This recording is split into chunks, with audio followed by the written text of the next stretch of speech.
অনেক দিন পর আবার ফিরে এলাম সেই পাহাড়ের পথে। যে ভিডিওগুলো শুধু ট্রাভেল মেমোরিজ না, আমার মনের একটা শান্তির অংশ। পেলিং পৌঁছানোর পরের গল্পটা এতদিন ড্রাফটসে ছিল, আজ আবার সেটাকেই নতুন করে সাজিয়ে নিয়ে এলাম তোমাদের জন্য।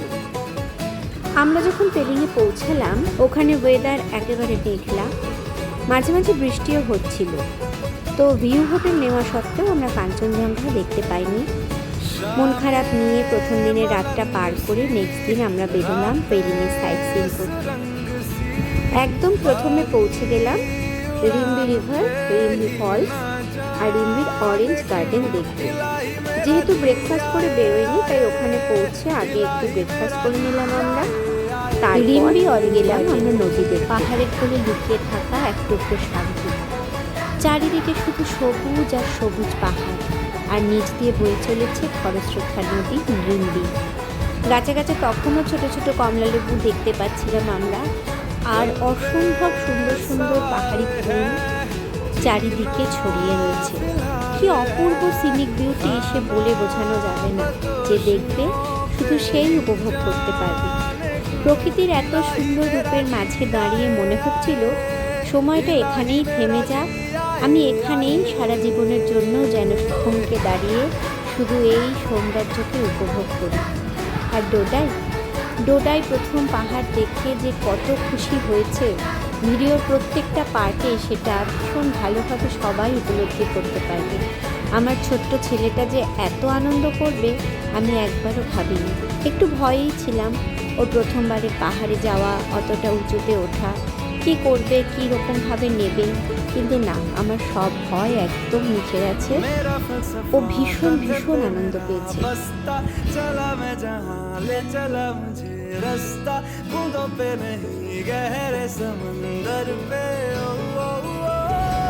এরপর আমরা পৌঁছে গেলাম কেচোপানি লেকে, যেটা সিকিমের অন্যতম পবিত্র ও শান্ত সুন্দর জায়গাগুলোর মধ্যে অন্যতম।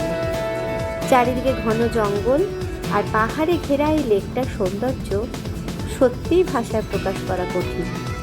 যারা পাহাড়কে ভালোবাসবে, যারা পাহাড়ের শান্ত সৌন্দর্যকে উপভোগ করতে জানবে, শুধু তারাই বুঝবে এই জায়গাটা মাহাত্ম্য। এখানকার সবচেয়ে আশ্চর্যের ব্যাপার হলো লেকের জলে নাকি কোনো শুকনো পাতা ভেসে থাকতে দেখা যায় না। লোককথা বলে পাখিরা নাকি সেই পাতাগুলো তুলে নিয়ে যায়। পুরো জায়গাটার মধ্যে বিরাজ করছে একটা অদ্ভুত শান্তি। শুধু প্রকৃতির শব্দ, ঠান্ডা হাওয়া আর মন ভরে যাওয়ার মতো সৌন্দর্য।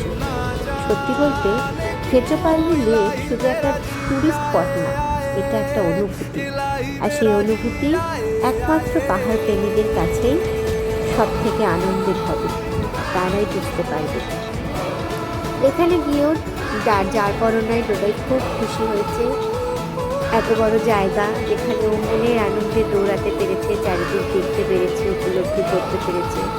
সত্যি সত্যি কি অপার শান্তি।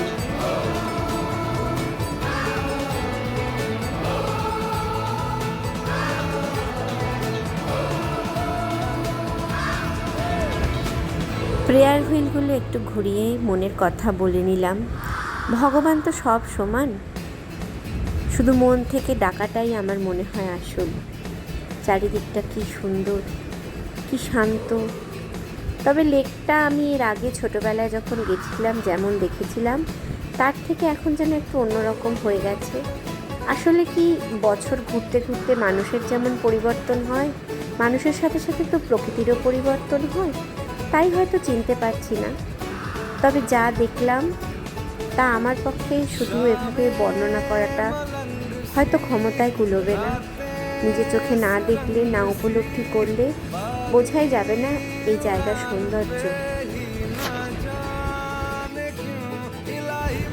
এই রাস্তাটা ধরে যেতে যেতে মনে হচ্ছিল প্রকৃতি নিজেই যেন খুব সুন্দর একটা গল্প লিখে আমাদের শোনাচ্ছে। চারিদিকে নিস্তব্ধ, শুধু ঠান্ডা হাওয়া। মনে হচ্ছিল যেন এক নিমেষে সমস্ত ক্লান্তি দূর হয়ে গেল। আর মনে হচ্ছিল এখানেই আমার শান্তি, এখানেই বিরাজ করি আজীবন কাল।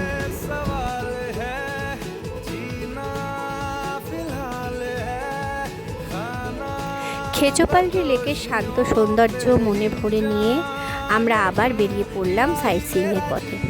পাহাড়ি রাস্তা দিয়ে যেতে যেতে বারবার মনে হচ্ছিল এই পথটাই যেন আসল সৌন্দর্য। একদিকে বিশাল পাহাড়, অন্যদিকে গভীর খাদ, মাঝে মাঝে মেঘ এসে যাচ্ছে, কখনো আবার মেঘ সরে পাহাড় নতুনভাবে আমাদের কাছে ধরা দিচ্ছে। সত্যি এই শোভা মনকে শান্তি দেয়। এরপর আমরা গেলাম পেলিংয়ের স্কাইওয়াক দেখতে। স্কাইওয়াক যাওয়ার জন্য আমরা রোপওয়েতে গেছিলাম। ডোডাইকে নিয়ে এই রোপওয়ে আমাদের প্রথমবার। তো রোপওয়েতে চড়াটা ভয়ের সাথে সাথে একটা এক্সাইটমেন্ট ছিল। রোপওয়ে ধীরে ধীরে উপরে উঠছিল আর নিচে ছোট ছোট বাড়ি, পাহাড়, মেঘ, এগুলো সিনেমার মতো যেন লাগছিল। ভয় আর আনন্দ মিশিয়ে সেই মুহূর্তটা সত্যিই খুব স্পেশাল ছিল আমাদের কাছে। স্কাইওয়াক জায়গাটা খুবই সুন্দর, চারিদিকে পাহাড়, ঠান্ডা হাওয়া, মেঘ ভেসে যাচ্ছে। কিন্তু যেটা সবথেকে কষ্ট হলো, স্কাইওয়াক থেকে কাঞ্চনজঙ্ঘার ভিউটা সব থেকে ভালো পাওয়া যায়। মনে হয় যেন একদম হাতের নাগালে কাঞ্চনজঙ্ঘা, কিন্তু ওয়েদার খারাপ ছিল, মেঘলা থাকার জন্য আমরা একদম কাঞ্চনজঙ্ঘা দেখতে পাইনি। এইটুকুই যা মন খারাপ ছিল, বাকি স্কাইওয়াক নিয়ে আলাদা করে বলার কিছুই নেই। এই কাঁচের ওপর দিয়ে হেঁটে যাওয়া ব্যাপারটা খুবই থ্রিলিং। জানি খুব বেশি হাইট নয় হয়তো, কিন্তু তবুও সেটাই আমাদের কাছে যথেষ্ট থ্রিলিং লাগছিল।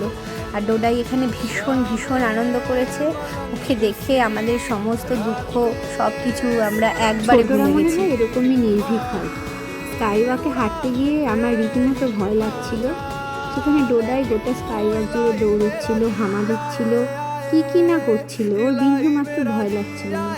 আসলে ও তো বুঝতেই পারছিল না এইটার মাহাত্ম্য কী, তাই জন্যই ওর কাছে কোনো ব্যাপার ছিল না এটা। যাই হোক, আমরা স্কাইওয়াক দেখে এখানে লাঞ্চটা করে তারপরে আবার ওখান থেকে বেরিয়ে পড়লাম আমাদের লাস্ট পয়েন্ট দেখার উদ্দেশ্যে। যারা আমার মতো ফেলুদার ফ্যান, সানডে সাসপেন্সে বারবার ফেলুদার গল্প শুনেও ক্লান্ত হয় না, বা ফেলুদার বই পড়ে, তাদের কাছে প্রেমিয়াচি মনাস্ট্রি নামটা খুবই পরিচিত। আমার আলাদা করে মনাস্ট্রির মাহাত্ম্য বোঝার মতো ক্ষমতা হয়তো নেই, কিন্তু আমি এই মনাস্ট্রি ভিজিট করেছিলাম শুধুমাত্র ফেলুদাকে উপলব্ধ করব বলে।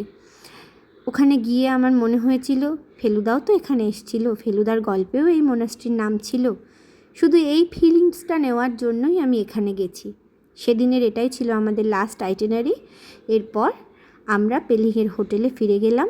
সেখানে গিয়ে সেই দিনটা পার করে পরের দিন আবার নতুন কোনো উদ্দেশ্যে বেরিয়ে পড়েছিলাম সেই গল্প নিয়ে খুব তাড়াতাড়ি।